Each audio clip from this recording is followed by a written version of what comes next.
오늘 말씀은 베드로전서 5장 1절에서 14절까지 말씀입니다. 베드로전서 5장 1절부터 말씀 보겠습니다. 너희 중 장로들에게 권하노니 나는 함께 장로된 자요 그리스도의 고난의 증인이요 나타날 영광에 참여할 자니라. 여기서 장로들이다. 그리고 베드로 사도가 나도 장로다 이렇게 표현을 합니다.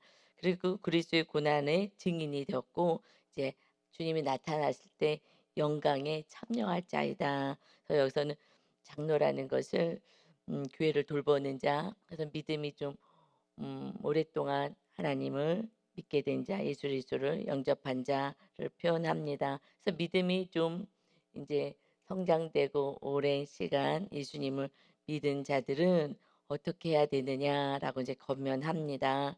이것은 2절입니다. 너희 중에 있는 하나님의 양무리를 치되 억지로 하지 말고 하나님의 뜻을 따라 자원함으로 하며 더러운 이득을 위하여 하지 말고 기꺼이 해라 하고 먼저 말씀하고 있습니다. 예수님의 그리스도의 고난에 참여한 자, 예수님의 그 십자가의 고난을 보았지요. 그래서 그것이 증인이 되었는데 그 증인뿐만 아니라 우리들은 이제 그 고난에 참여하고 그렇게 고난에 참여한 자가 이제 하나님의 주님 오실 때 영광에 참여하는 자가 되는 거죠. 이렇게 우리가 믿음 안에 있는 자들은 이제 어떻게 해야 되느냐? 양무리를 쳐야 되는 거야.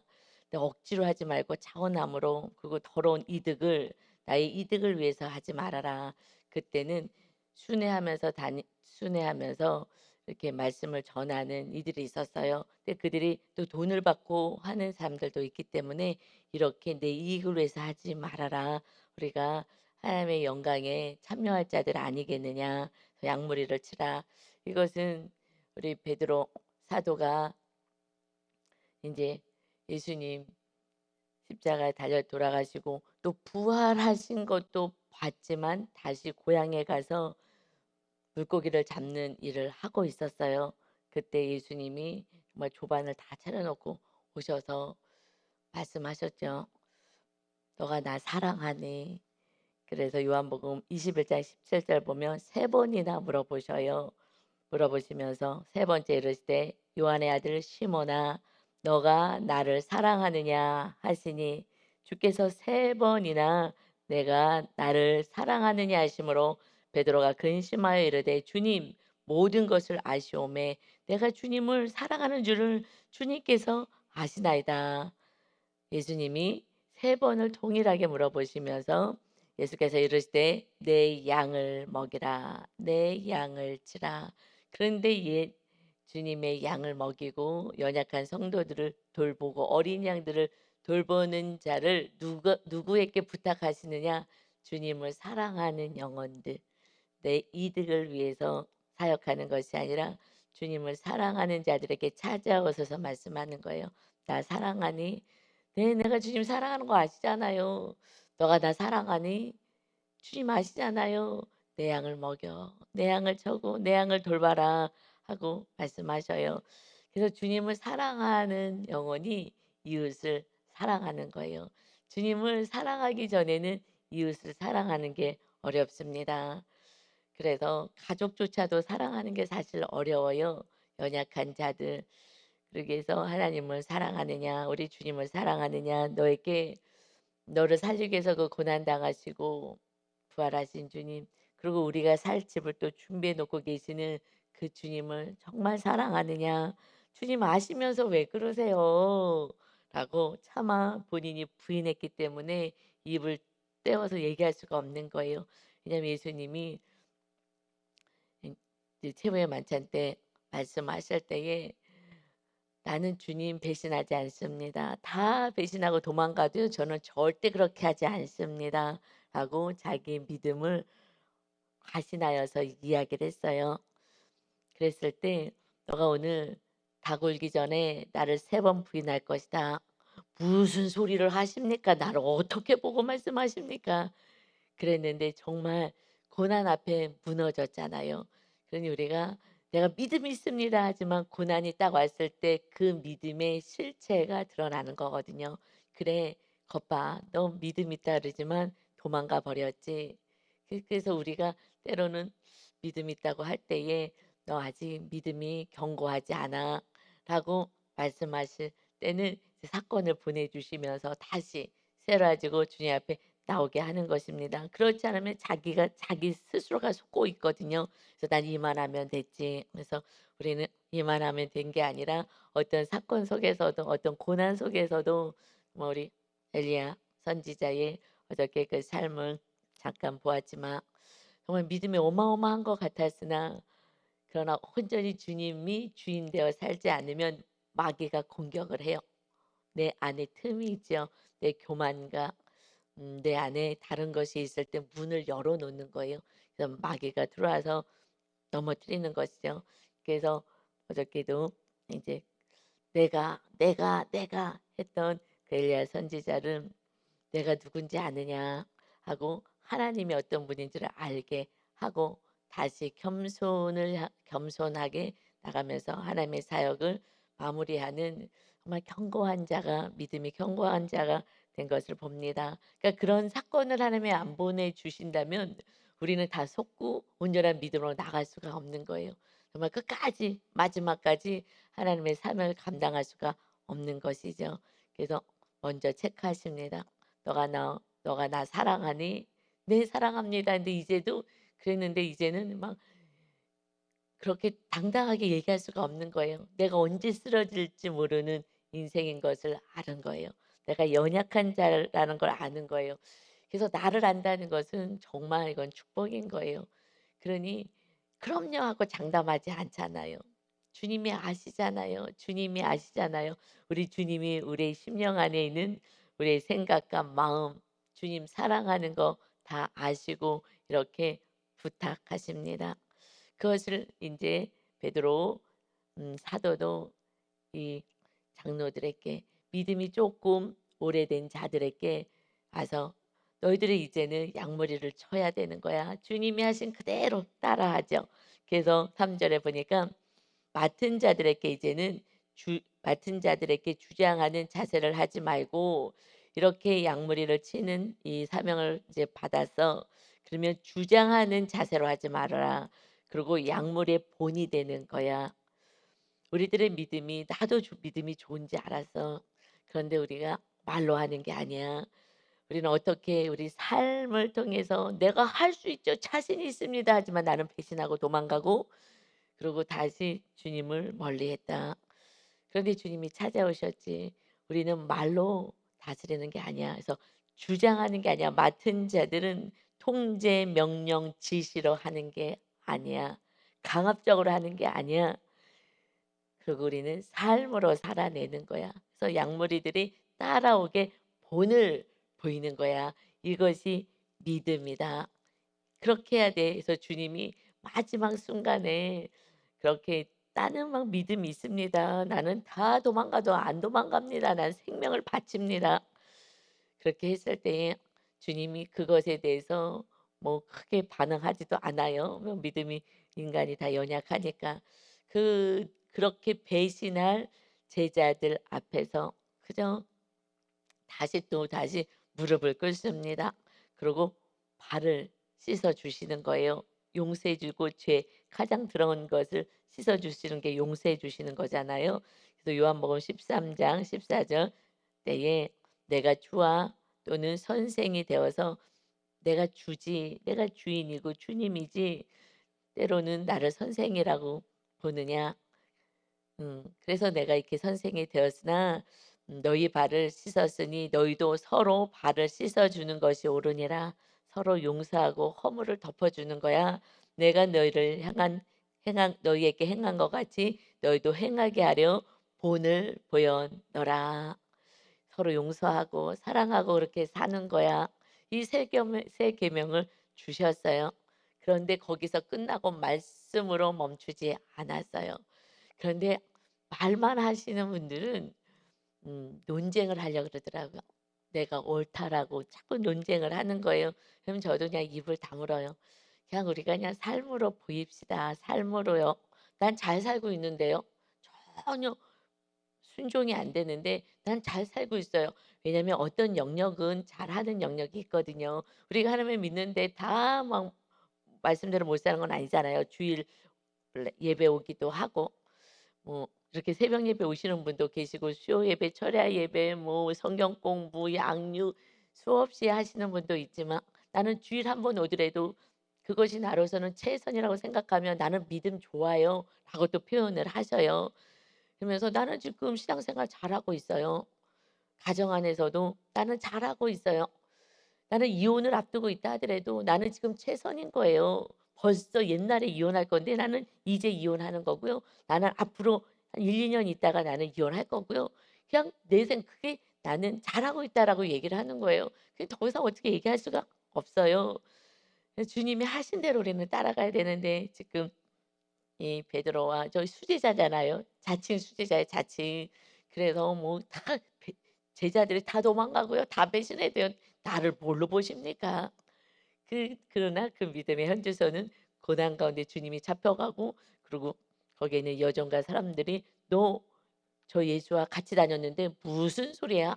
하면서 막 아니라고 부인하다가 나중에는 "예수 난 몰라." 하고 맹세, 저주하고 맹세까지 해요. 이것은 '내가 예수를 알면은 이 저주가 나에게 임해도 좋겠어. 나는 정말 모른다고 저 사람.' 근데 주님하고 눈이 딱 그때 마주치는 거예요. 그리고 이제 닭이 웁니다. 나가서 통곡을 하는 거예요.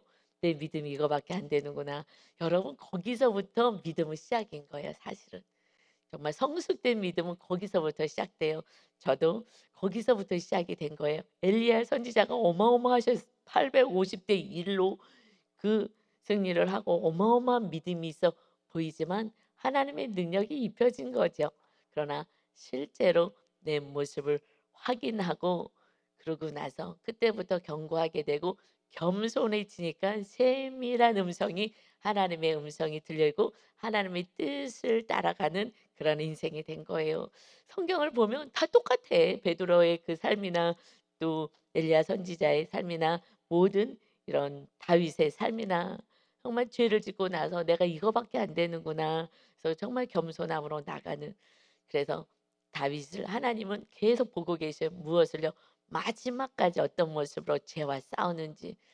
그래서 마지막에 다윗의 그 삶을 마무리하는 그 마지막에 다윗이 정말 하나님의 뜻 안에서 이렇게 잘 살았다. 무엇으로 말씀하냐면 여인을 품에 안겨줬는데 동침하지 않았어. 그러니까 성경은요 정말 리얼이요 리얼. 진짜 이 사실 팩트를 갖고 얘기하시는 거예요. 우리는 그냥 막연한 영적인 나는 믿음이 있어 찬양하고 예배하고 이것이 아니라 실제로 죄를 졌어. 그런데 그 죄를 어떤 이런 죄를 져서 다 드러내시고 그래서 그 죄값을 받았어. 그런데 그것을 원망하고 불평하지 않았어. '내가 죄인이구나.' 받아들였지. 이 다윗이 마지막 어떤 모습으로 살았는지 알아? 그가 한 모든 것을 막 하나님은 이야기하지 않고 죄와 끝까지 싸운 거 봤지. 나는 이것이 너무 사랑스러워. 하나님의 말씀을 따르고 그 죄를 끊어냈지 그 나라에서 가장 아리따운 여자 처녀 가장 여러분 정말 지금 제가 이제 60을 가까이 다가갔다 보니까 그냥 젊은 그 자매 청년들 젊으신 분들을 이렇게 보면 그냥 그 자체로 아름답더라고요. 옛날에는 제가 젊었을 때는 잘 몰랐어요. 얼굴이 이쁘고 이목구비가 예쁘고 이러면은 이뻐 보였거든요.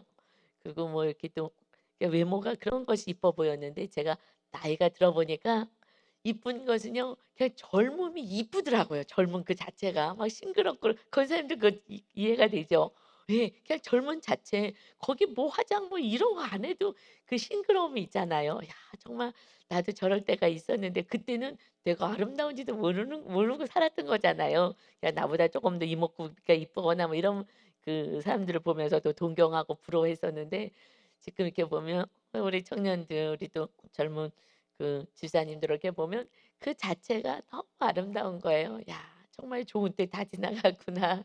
이러는데 그 아름다운 여인을 품에 안았는데 주님 앞에서 범죄하지 않는 이 모습이 하나님이 자랑하고 싶은 거예요. "봤지? 다윗 봤지? 이제 너희들은 다윗처럼만 살면 되는 거야. 연약해서 죄를 졌다 하더라도 빨리 돌이키면 돼. 그리고 끝까지 그 죄와 싸워내면 그때는 승리고 기쁨인 거야." 그래서 다윗이요 뭐 어마어마한 뭐 어떤 모습이라기보다는 이 죄와 끊어내는 이 모습이 하나님은 아름다웠다.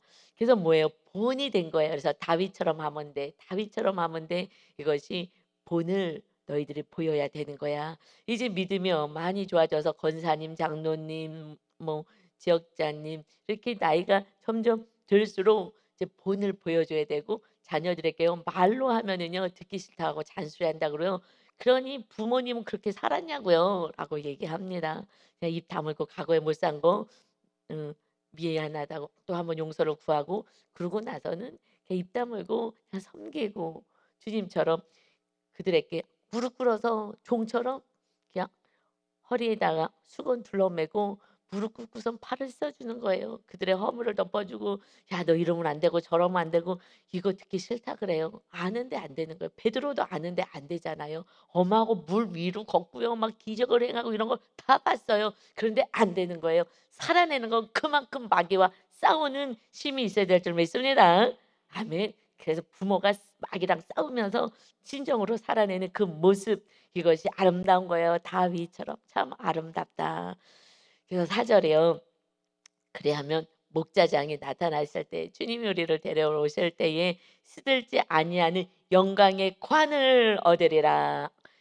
이 면류관을 얻게 될 거야. 이 모습이 아름다운 모습이다. 그러니까 우리가 지금 기독교인들이 점점점 이제 전도하기도 어렵고 또 교회 안에서도 젊은이들이 다 떠나가요. 왜 떠나가요? 부모님들의 모습, 목사님들의 모습, 교회 안에서 리더들의 모습 속에 하나님의 형상이 나타나지 않는 거예요. 아름다운 그리스도의 향기가 나타나지 않는 거예요. 그러고서는 나는 하나님을 믿는다고 가정 안에서 얘기하니 이제 앞으로 더 어린 세대 그래도 우리 권사님 때나 우리 부모님 때에서는요. 정말 늘 기도하는 모습을 그래도 보여주셨어요. 근데 지금 젊은이들은요. 기도하지도 않잖아요. 잘 성경 보지도 않잖아요. 그리고 가정 안에서도 내가 옳다고 남편을 그래도 우리는 우리 때만 해도 저만 해도 "네." 항상 대답을 해요. 존댓말하고 그리고 뭐 "이거 이렇게 해라. 이거 좀 갖다 줘라." 뭐 갖다 줘라 뭐 "네." 항상 그렇게 하거든요. 또 저희 집안은 그렇게 훈련을 또 강력하게 시키셨어요. 음 왜냐하면 이제 기독교 믿음의 가정이니까 남편을 잘 섬기는 그 모습을 어머님이 겸손하게 잘 해 주신 것 같아요. 아버지가 과거에 이렇게 예수님 믿기 전에도 그래도 그 세상적으로 인제 뭐 이렇게 하실 때도 그때도 잘 그 아버지에 대해서 이렇게 흉을 보거나 하시는 게 별로 사실은 없기는 하셨어요.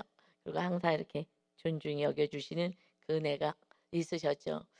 그것이 산당이 되어서 저는 좀 내려온 것 같아요. 이거 좋은 산당이죠. 그래서 그 젊은 집사님들이 남편에게 함부로 하면 저는 막 자꾸 이렇게 조금 "그렇게 하면 안 된다고.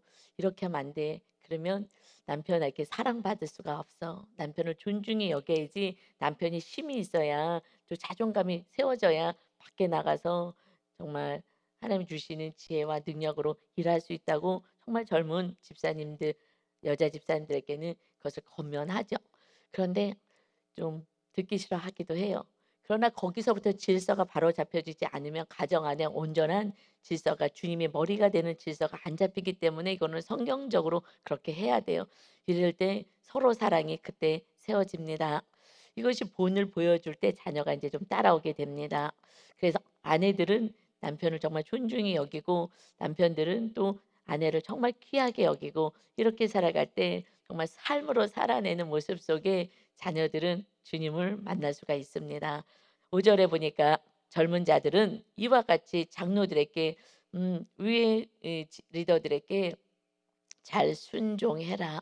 말씀으로 다 순종받고 지금 양육하잖아. 양무리를 칠 때에 자꾸 내 고집, 내 생각 얘기하지 말고 그래서 다 서로 겸손으로 허리를 동이라. 겸손하게 말씀을 좀 받아라. 하나님은 교만한 자를 대적하실 때 겸손한 자들에게는 은혜를 주시느니라. 겸손한 자에게 은혜가 있는 거예요. 하나님은요 교만한 자를 대적한다 그랬어요. 교만하면은 하나님의 말씀은 들려오지 않습니다. 그래서 목사님도 막 가르치려고 그러는 거예요. 틀렸다고 얘기하고 이렇게 하라고 저렇게 하라고. 그래서 지금 장로님들 이렇게 말씀을 잘 가르치려 드는데 받지를 않습니다. 그러니 겸손히 받지 않으니 결국은 온전한 하나님의 뜻 안에 거할 수가 없지요. 그러므로 하나님의 능하신 손 아래서 겸손하라. 젊은이들은 겸손해서 말씀을 잘 받아야 돼. 아무리 양육하고 성경 공부하고 가르쳐도 받지 않는다면 아무 소용이 없죠. 그래서 이렇게 겸손한 자는 때가 되면 너희를 높이시리라. 겸손해서 내가 늘 손해 보는 것 같아. 그렇지 않아. 때가 되면 너희들을 높일 거야. 그러니까 겸손의 훈련을 통해서 정말 세밀한 하나님의 음성이 들리는 그런 하나님의 백성으로 살아라. 이것을요 자녀가 본다는 게 저는 가장 두렵고 떨리는 것 같아요. 그래서 자녀들이 싸나운 자녀들이 있어요. 그거는 부모님들이 가정 안에서 지금 싸납게 싸우고 있는 거예요. 그냥 아이들은요 그냥 그대로 하거든요. 그래서 아이들 보면은 그래서 다 나타나는 거예요. 그림 그려 봐라 그래도 다 나타나고 근데 부모님들은 아닌 척하고 싶지만은 다 나타나는 거예요. 그래서 빨리 부모님들이 부드럽게 서로 사랑으로 가야지 아이들이 부드러워져요, 성품이. 그렇지 않으면 싸나워집니다. 그래서 정말 겸손한 모습으로 말씀을 잘 받으셔야 합니다. 그리고 서로 존중히 여기고 겸손한 것이 이것이 축복인 거예요. 세밀한 음성 하나님의 음성이 들리고 리더들의 말씀도 들리고 목사님의 말씀도 들리는 거예요. 교만한 사람은 어떻게 할 수가 없어요. 그래서 저도 그냥 기다려요. 제가 얘기하면은 저를 가리키려고 자꾸 하니 그냥 기다리고 중보할 뿐이고 그냥 사랑을 더 줄 뿐인 거예요. 자녀들이 말 안 들을 때는 어떻게 할 수가 없어요. 그래서 논쟁하지 마시고 그냥 입을 다무시고 그래서 "혀를 금하여라." 말씀하시잖아요. 어떻게 해도 안 돼요. 결국은 하나님이 손을 보셔야 되거든요. 사건이 와야 되는 거예요.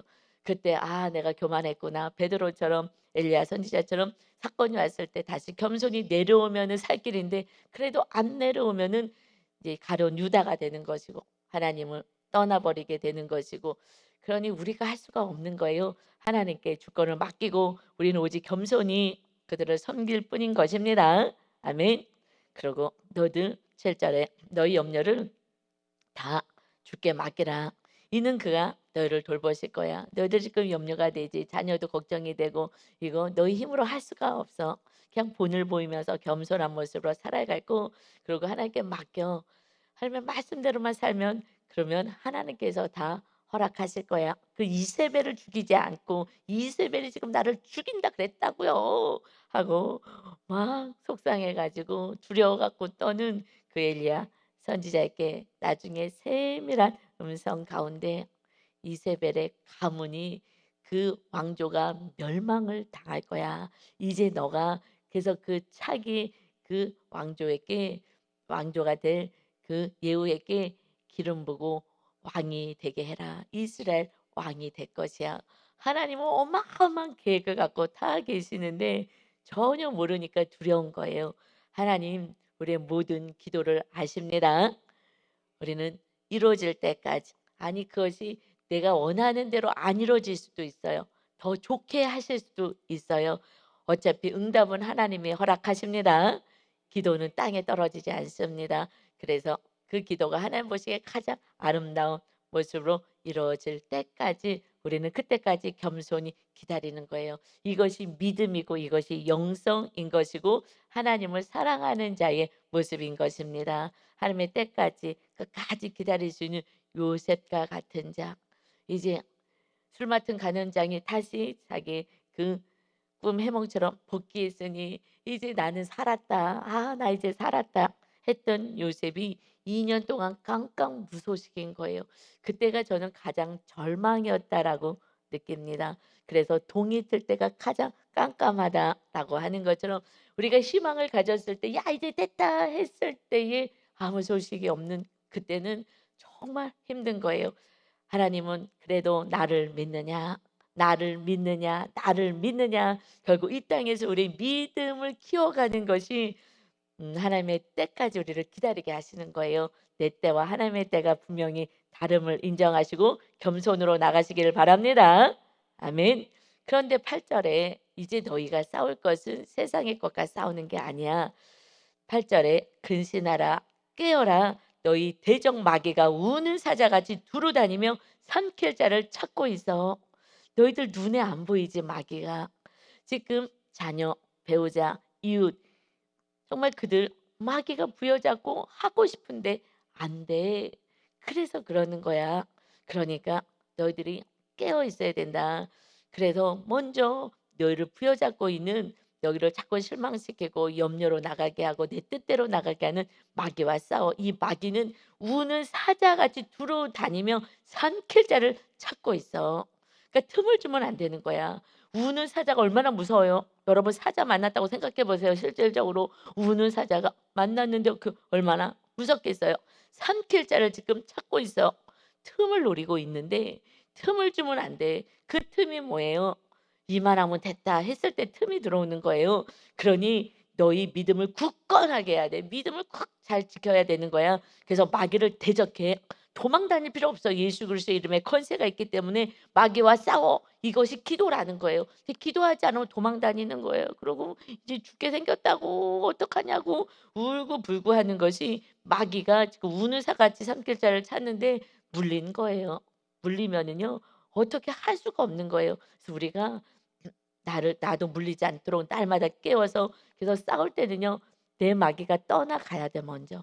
그래야지 뭔가 밝게 보여지는 게 있어요. 그래서 너를 위해서 먼저 기도하고 마귀 쫓기 전에 내 마귀부터 쫓겨 나가야 그래야 이 영안이 확 열리게 돼요. 그렇지 않으면 마귀한테 속고 우리도 묶여서 아무것도 할 수가 없습니다. 그래서 이는 세상에는 너희 형제들도 동일한 고난을 당하는 줄 알미라. 여기는 예수님이 공생에 사역하실 때 그때 마귀가 먼저 와서 시험하기 시작했죠. 그래서 이제 하나님의 자녀들은 마귀와 싸우는 거예요. 사실 사람과 싸우는 게 아니라 내가 말씀대로 살지 못하는 마귀와 싸워야 되는데 영적인 세계를 모르면 그때는 이제 끝나는 거예요. 그래서 성령님이 임하셔야 마귀를 대적할 수가 있어요. 우리 힘으로 보이지 않는 마귀를 어떻게 알겠습니까? 그래서 제가 신학교 다닐 때 마귀를 그렇게 수없이 많이 보여주신 것 같아요. 기도할 때에 그 기도하는 대상자가 마귀에게 어떻게 잡혀 있는지 이런 것들을 계속 보여주셨어요.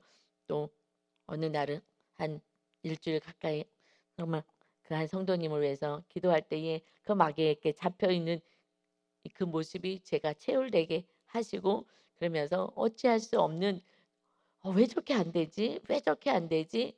마귀가 묶고 있어서 그래요. 정말 이것을 쇠사슬로 묶어 갖고서는 바벨론에 끌려갔잖아요. 끌려갔듯이 그리고 눈을 뺏어 버렸거든요. 눈을 파 버렸어요. 그 하나님의 백성이 바벨론에 포로로 끌려갔을 때 그래서 구약에서 말하는 적은요 마귀거든요. 신약에서는 마귀가 이렇게 해요. 어떻게 해요? 눈알을 빼버리는 거예요. 이르듯이 이 말씀을 봐도 모르고요. 눈을 뜨고 있는데 하나도 안 보이는 거예요. 장님처럼 살아가는 거예요. 기머거리처럼 살아가는 거예요. 그래서 말씀이 안 들린다 그래요. 어느 날부터 말씀이 안 들려요. 이것은 마귀가 길을 막고 눈을 가려놓은 거예요. 그래서 장님처럼 기머거리처럼 살아가는데 나는 믿음이 있다고 생각해요. 이거 속고 있는 거죠. 마귀가 지금 쇠사슬로 묶고 있기 때문에 어떤 상태인지도 몰라요. 그래서 우리가 중보하며 기도해 줘야 합니다. 근데 내가 이렇게 지금 이런 상태라면 앉아서 어떻게 할 수 없는 상태라면 이제 나를 괴롭히는 마귀를 싸워야 되는데 이것은요 결단하고 말씀에 순종할 때 마귀는 떠나가는 거예요. 대적해라. 마귀야 떠나가. 마귀야 떠나가. 그래서 마귀가 예수 그리스도의 이름으로 떠나갔더니 똑같이 죄 짓고 있네. 또 들어오는 거예요. 또 들어오는 거예요. 그래서 말씀대로 살 때 마귀가 떠나가고 이 문이 닫혀지는 거예요. 우리 안에 죄가 있으면 문을 열어 놓는 거예요. 그래서 계속해서 회개하고 죄를 씻으라는 것입니다. 성령 하나님이 우리 안에 거하시면 성령님이 우리를 지켜 주시고 우리를 대적하는 마귀를 성령님이 예수 그리스도의 이름으로 묶어 주시는 줄 믿습니다. 아멘. 성령님이 하시는 거예요. 그래서 성령님이 충만하지 않으면은 우리가 중보하고 기도해 줘야 하는 것입니다. 그리고 사랑의 수고를 해 줘야 되는 것이죠. 그러나 스스로 하지 않는다면 결국은 끌려가는 거예요. 결국 우리는 신앙은 이렇게 자유의지를 주었기 때문에 우리가 중보는 할 수 있어요, 어느 정도는. 그러나 마침내 엘리야 선지자가 본인이 도망가고 굴 속에 숨고 그러나 주님을 만났을 때 다시 회복되는 것처럼 결국 우리는 중보 기도는 해줄 수 있지만 선택은 본인이 하는 거예요. 말씀을 선택할 것이냐 아니면 계속 주저앉아 있을 것이냐, 이거 선택은 내가 하고 있는 거예요. 마귀에게 묶여 있음을 인지해야 되는 것이 중요합니다. '아 마귀에게 묶여 있구나. 지금 하나님의 말씀이 들리지도 않고 그리고 나는 움직일 수도 없어. 마귀가 쇠사슬로 묶었구나.' 결국 그 자녀들을 눈앞에서 다 죽여 버려요. 여러분, 마귀는요 결국 우리 자녀까지 다 망하게 해요. 그래서 시드기야 끌고 갔을 때에 비참하게 끌려가죠. 그런데 그 자녀들 눈앞에서 죽여버리는 거예요. 죽이는 게 뭐 예수님 믿지 않는 게 죽는 거잖아요. 그래서 내가 정말 깨어 있어야 하는 거예요. 기도하고 말씀 앞에 머물러야 되고요. 죄와 싸워내야 하는 것입니다. 죄가 있으면 내가 문을 열어놓은 거거든요. 그래서 죄와 싸우는 자가 돼야 된다. 그래서 너희들은 10절에 모든 은혜의 하나님 곧 그리스도 안에서 너희를 부르사 자기의 영원한 영광에 들어가게 하시니가 잠깐 고난당한 것을 너희를 친히 온전하게 하시며 굳건하게 하시며 강하게 하시며 더를 견고하게 하시리라. 권능이 세세 무궁토록 그에게 주님께 있을지어다. 아멘. 주님이 고난 당하시고 그래서 우리의 죄값을 치러 주셨습니다. 그런데 우리가 또 죄 가운데서 이 고난 당하는 이 너의 모습, 믿음 연약한 것을 다시 회개하고 하나님께 돌아오게 하고 말씀 안에 거하게 하기 위해서 우리가 잠깐 고난 당한다. 사건이 오기도 한다. 그러나 그것은 친히 주님이 당하신 고난 가운데 우리를 정말 견고하고 온전한 믿음으로 굳건한 믿음으로 세워져서 믿음의 터를 반석 위에 세우게 하기 위해서 고난의 사건을 허락하신다 말씀하십니다. 이것은 우리를 온전하게 하기 위한 하나님의 그 안타까운 그 마음인 거예요. 어쩔 수 없는 거예요. 이세벨의 그 너 죽일 거라는 그 말을 듣게 하시는 것도 계속 불안에 떨어요. 믿음이 있으면 안 불안해요. 믿음이 없으니까 아무 일도 행하지도 않을 건데 불안에 떨면서 막 엘리야 선지자가 죽여 달라고 막 식음을 전폐하고 있지 않습니까? 그래서 "너 지금 이런 믿음이 있어." 왜냐하면 강력한 마귀가 공격했죠. 무엇 때문에요? 내가 교만의 자리에 올라오면 마귀가 이제 공격하기 시작하거든요. 죄가 있으면 공격받는 거예요. 죄가 없으면 공격받지 않아요. 그래서 죄 없이 정말 주님이 우리 죄값 때문에 공격받으신 거잖아요. 십자가에서 죽으셨잖아요. 그러니까 우리는 죄와 싸우기만 하면 되는 거예요. 다시 말하면 긍정적으로는 말씀대로 살면 되는 거예요. 말씀대로 안 사는 게 죄니까. 말씀대로 살아서 본을 보이는 인생을 살면은 그때부터요 베드로와 다 달라진 거예요. 이제는 두렵지 않아요. 아무것도 두렵지 않아요. 감옥에 가도 두렵지 않고 매 맞아도 두렵지 않고 두렵지 않은 거예요. 왜요? 성령 충만을 받았기 때문에. 그때부터는요 이제 다 제자들은요 이 순교를 당해요. 육의 목숨 다 잃어버려요. 두렵지 않은 거예요. 당당한 거예요. 왜요? 천국에 입성할 거기 때문에 그렇습니다. 그러나 성령님이 충만하지 않으면 두려운 거예요. 두려움 속에 살아갑니다. 이것은 우리 안에 온전하지 못한 것 때문에 문이 열려졌다는 거예요. 하나님이 그렇게 하는 것이 아니라 내가 문을 열고 마귀의 공격을 받게 했다라는 것입니다. 그러나 또 주님 앞에 또 기도하면 주님이 마귀 또 묶어 주시고 쫓아내 주십니다. 저는 그래서 이 마귀를 군대 귀신까지 하나님이 보여주셨잖아요. 한 사람 앞에 군대가 들어가 있는데요. 귀신이요. 전 깜짝 놀랐어요. 그 전에 사역하셨던 어떤 목사님이셨는데 결국은 그 한 영혼을 목사님을 잡으려니까요 군대가 들어가더라고요. 그러니까 완전히 정신이 나가 버렸어요.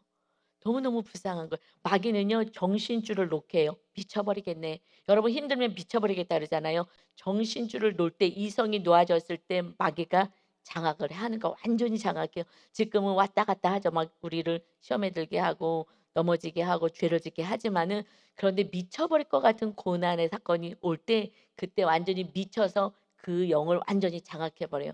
그때는 참 어렵죠. 그때 어려워요. 그래서 우리는 마귀가 이렇게 공격할 때 우는 사자같이 삼키려고 했을 때 삼킴당하면 안 되고 정신줄을 계속 근신하라 깨어 있으라 그러는 거예요. 깨어 있어야 되는 거예요. 정신줄을 바짝 붙잡고 자유의지를 하나님 말씀에 순종하는 대로 살아가야 합니다. 아멘. 그래서 12절에요. 내가 신실한 형제로 아는 실로아노 신라를 얘기해요. 말미암아 너에게 지금 간단하게 이 편지를 쓰는 이 말씀을 전한다. 지금 이렇게 쓰는 것을 도와주고 있는 것 같아요. 잘 받아 적어서. 그래서 이것이 하나님의 참된 은혜임을 증언하노니 내가 받은 하나님의 은혜 구원받은 거 이것이 고난당하는 것도 얼마나 은혜였는지 내 믿음을 알았어. 그래서 내가 다시 새로워졌다. 모든 것이 은혜야, 은혜, 은혜. 그래서 너희는 이 은혜에 굳건하게 서라. 너희가 고난당하도 나중에 봐라 이게 은혜다라 하고 다 은혜 안에 거하는 이 은혜를 지금 굳건하게 은혜 앞에 굳건하게 서라.